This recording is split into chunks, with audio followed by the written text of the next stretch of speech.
Tired of complicated communication solutions? Let's unlock the power of a seamless voice integration with Telnyx. In this quick guide, we will show you how to easily integrate Telnyx's Voice API, taking your applications to the next level. First, head to the Telnyx developer portal and sign up for an account. Once you have your account set up, navigate to the API keys section and generate a new API key. Make sure to store this key in a safe place, as you will need it later.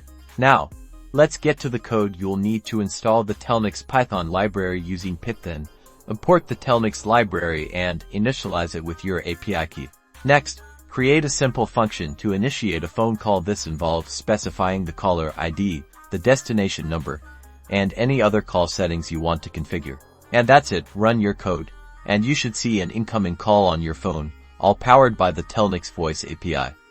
You can now use Telnyx to programmatically control and manage voice calls, create custom communication workflows, and enhance user experiences.